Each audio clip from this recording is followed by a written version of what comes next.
Thanks, Brian. And good morning. And yes, if you want to go and discuss that with Isabel, there's an opportunity to do so. It's probably worth mentioning, Isabel, that our focus this week is on the bit of that passage that talks about adultery. Next week, we're going to pick up the divorce thing. So we've got a fun 2 weeks ahead of us. But that's okay. It's good to explore some of these topics and see what God has to say about them, to see what Jesus says about them. But before we get into the detail of that, I just want to sort of step back a bit and think about the big picture of what is going on, where we've got to in the Sermon on the Mount. If you remember a couple of weeks ago at our church weekend, we were thinking about those challenging words of Jesus about being salt and light in the world. Challenging as we are brought to realize that we are the people to whom God has given the responsibility of seeking out and protecting what is good, having nothing to do with things that are unhelpful or tear down or cause abuse or suffering, going out into the world with the light of Jesus in us and allowing that light to shine into the different situations we find ourselves in. That was what we were reminding ourselves about 2 weeks ago. I wonder how that's been going for us all. Has that been our experience?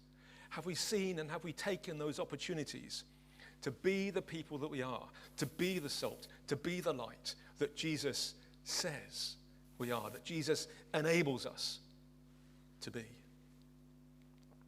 And in some ways, this Sermon on the Mount develops with Jesus looking at some very practical and real things, showing how his followers should engage with them, how they can actually be salt and light. What does it mean in worked out daily life?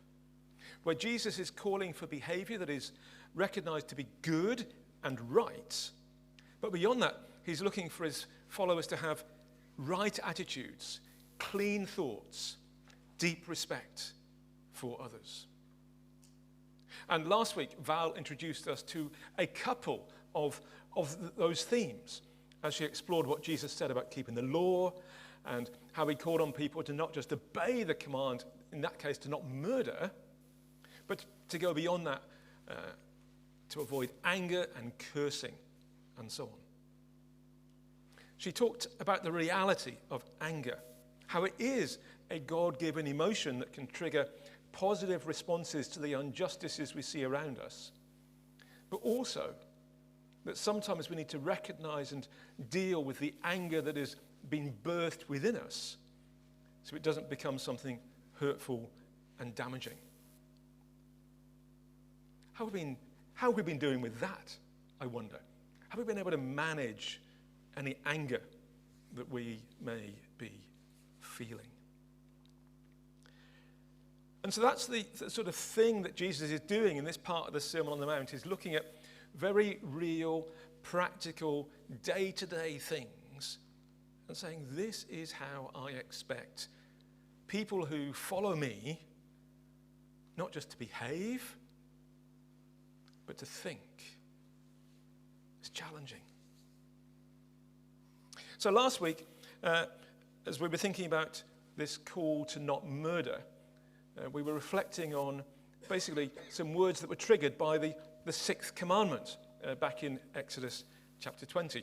This week, we move on to the seventh commandment and what Jesus has to say about that, which in Exodus 20 verse 14 we find, you shall not commit adultery.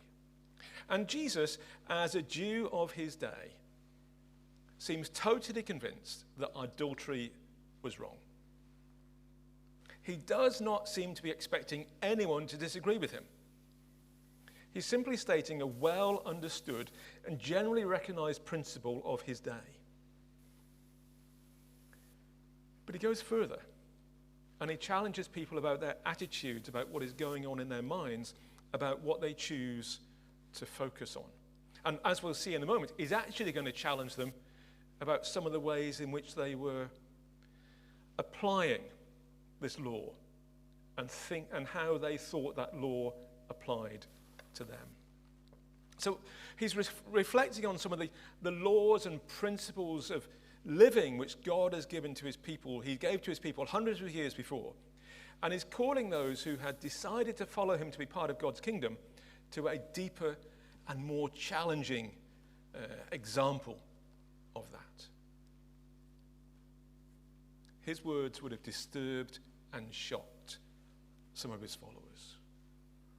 You can imagine thinking, well, I haven't been doing that stuff, and now I'm being told I shouldn't be thinking those sorts of thoughts. It would have challenged. How did this sit with us as we hear them today? How are we, as people who have chosen to follow Jesus, to act in this part of our lives? What impact should these words of Jesus have on us, and how do they challenge some of the accepted norms of the culture that we live in today? And I will suggest some answers to those questions, but before I do that, I want us to think a bit about the context into which Jesus was speaking. 2,000 years ago, nearly, thousands of miles away, a totally different context, a totally different culture. How would his hearers then have understood it? And I think there's some key details in this passage that are worth looking at and exploring and understanding before we think about what does that mean to us today. And the first question, I think, that's worth thinking about is what do we understand by adultery? In the Old Testament and in the time of Jesus, it was clearly understood what it meant. But it meant something different if you were a man or a woman. It was understood to mean that a man should not sleep with a married woman, and a married woman should not sleep with anyone who was not her husband. So it wasn't evenly understood. And the idea was, that was generally understood in the Mediterranean area where Jesus was speaking to, that a married man could sleep with any other unmarried woman without that being seen as wrong, whereas that was not true for women. The context, what was expected of men and women, were different.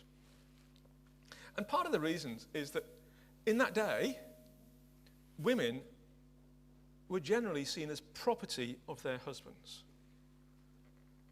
So being with somebody else's wife was making use of their property and not to be allowed. The punishment for this was execution by the community. We find this in Leviticus 20, verse 20. It was not only acting against the foundation of married life, it was acting directly against God's laws, which the whole community were to uphold. That was the context in which Jesus was speaking. And these ideas of women being treated as property, capital punishment for these offences, do not sit well with us today. We struggle with them, and I believe rightly so. But it is important to understand the context into which Jesus was living and speaking, and people around him would have understood. So that's what was understood when Jesus spoke about adultery.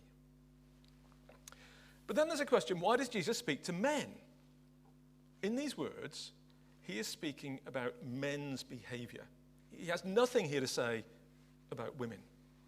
And I think this understanding of what was going on helps to explain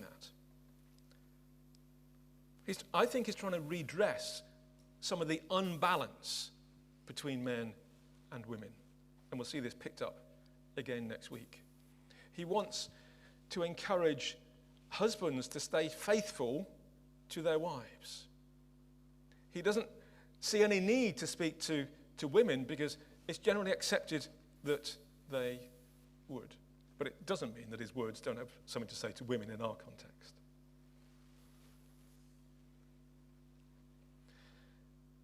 It wasn't only just men who engaged in this behavior. We see accounts in John 4 and John 8 that suggest that to us. But the major issues seem to have been with men, and this is what Jesus is addressing.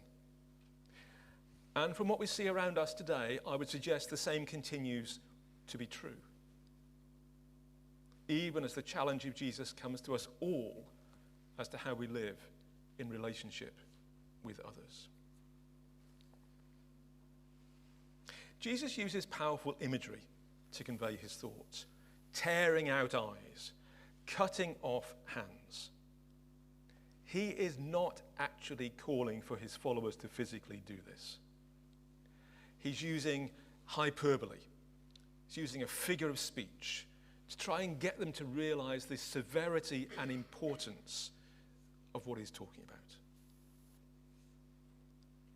And one thing that fascinates me here is that Jesus is not calling for the establishment of some form of thought police or official censor to be in place, noting where people are not living or acting in the right way and taking some punitive action against them. That is not what Jesus is calling for.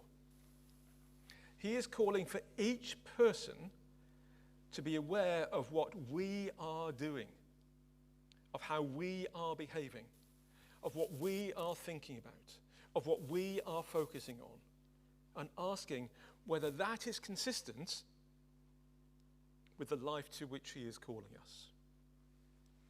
How many of us take that time to be self-reflective, to think back on things we have done or thought during the day, or to be monitoring ourselves during the day to ensure that we are living as Jesus calls his followers to? It is good, it is important to have people to whom we can choose to be accountable. But what Jesus is laying out here speaks about a personal responsibility for each one of us to be living lives that really honor each other and don't act in a way that would violate that. And another question I just want to explore briefly: what did Jesus mean by hell? He says, if you behave inappropriately like this, you are in danger of hell. And in case people miss his point, he repeats it. He wants them to realize that this is important and there are consequences for behavior that he is calling out as wrong. But what was he actually referring to? The actual word that's translated as hell here is it's a Greek word, Gehenna. It's a place name, actually. It refers to a valley just outside of Jerusalem. It has a terrible history. At the time of Jesus, it was a place that people wanted nothing to do with. For many, many years, child sacrifices had been offered there by God's people in sacrifices to other gods. King Josiah abolished the practice there a few hundred years before. Prophets spoke out against it and said that this is a place where God's judgment will be carried out. In the time of Jesus, it was a place where rubbish was burned along with the bodies of criminals. It was a place you did not want to go to. You didn't want to think about. It carried with it memories of terrible things done in the past. A place of God's judgment. A place where fire burned, where nothing good was found.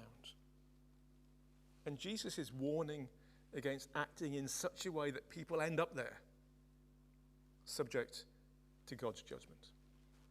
And it does remind us that Jesus and the Bible generally do speak about the reality of God judging those who do evil and the importance of being on the right side of that.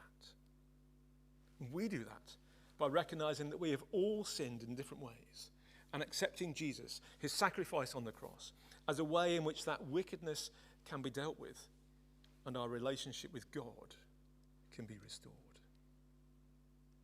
So that's something of what Jesus was saying and how his hearers would have understood it. what does that mean for us today? How do those words of Jesus travel through the centuries and those thousands of miles to speak to us? I think it's important to recognize that his words were challenging in his context, and they are challenging today. What he's doing is he's taken the seventh commandment, you shall not commit adultery, and he's adding the challenge of the 10th to it. You shall not covet. You shall not want something that you should not have. As well as not seeking to have an intimate relationship with someone who is not a spouse, Jesus is calling us to not harbour secret desires for such a relationship either. As I mentioned, in the time of Jesus, many married men, thought that such thoughts and behaviours were not just okay, but healthy and normal. And from comments I see on social media and elsewhere, this is still true today. We live in what is often called a consumer society. I think that means it's based on the idea that we will all keep on buying things. And I think one of the implications of this is it's easy to lust after, to want things which we don't really need, as we are subject to continual bombardments of advertisements everywhere we look. It is often less that we want something someone else has got, but we want something just like it, or even better. Sometimes being part of this consumer society can result in some amusing moments. Some years ago, my mother, in her mid-80s, joined the internet age in a very limited way. She had no computer, she had no internet at home, she did not want any of those things. But we did find out that some of the things she wanted were only available from Amazon. So we signed up, we started ordering some things from Amazon, and they got delivered and everything was fine. But 2 or 3 times a week, she was sent an email with hot offers, which were presumably things she could not do without. She didn't have a computer, she didn't have access to the internet. I got those emails instead.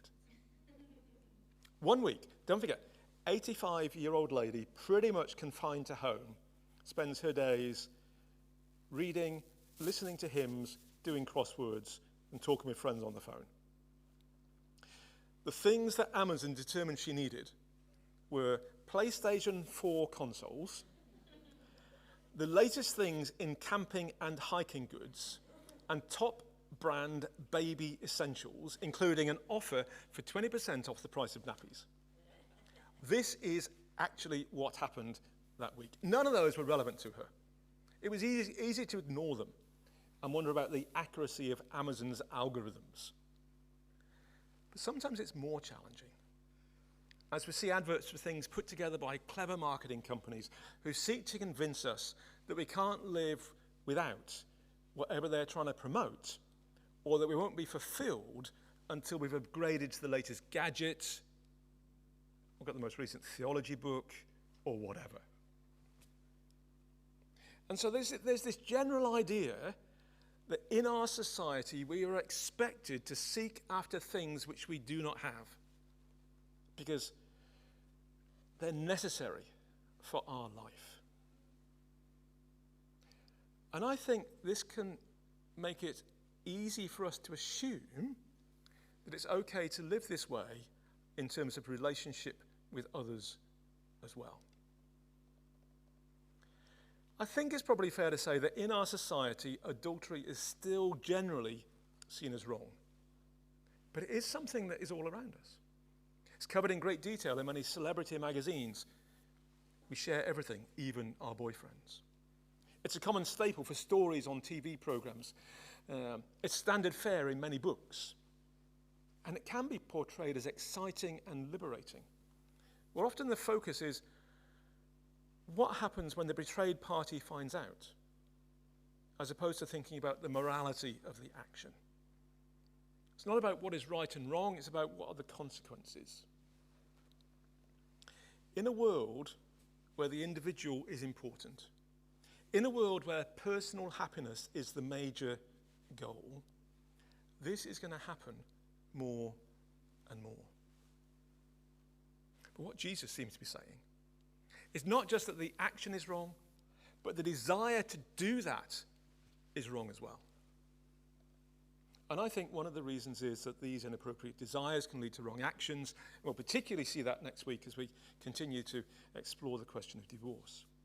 So these things are wrong in themselves, and they can progress to greater wrongs as well. One of the sad examples of this in the Old Testament is the story of David and Bathsheba. We started with David seeing Bathsheba, desiring her, and ends in David committing murder to get rid of the husband who stood in his way. So not only does he fall foul of what we're talking about today, but he doesn't score many points with what Val was talking about last week either.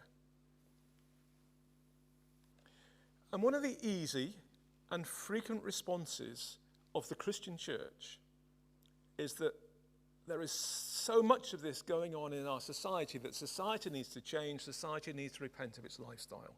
And that is true, and it would be a good thing.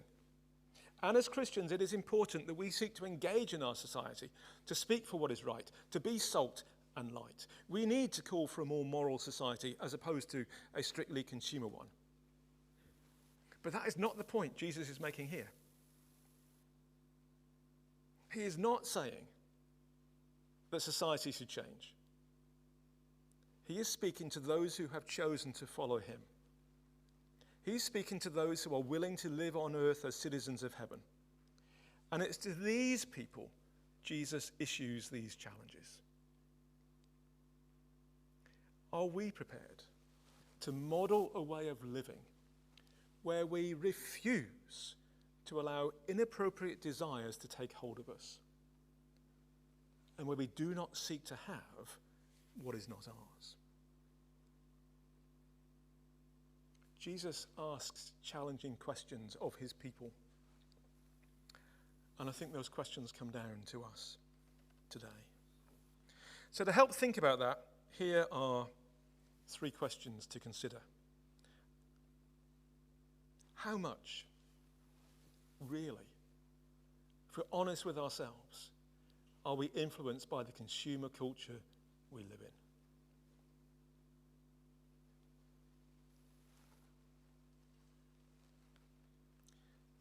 What impact do these words of Jesus have on how you think and how you will act? And yeah, how can we be salt and light in this world, in this area of life?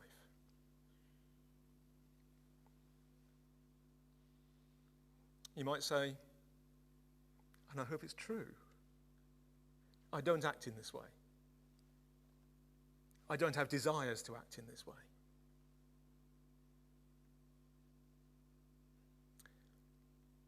But what can we do to be salt, to be light, to change the world that we live in? To be a place that is more aligned to the good plans that God has for how people should live. I'll give you a moment to look at those. I'll pray. I'll hand back to Heather or Rachel to finish up. I'll hand back to Rachel for one final song, if that's okay.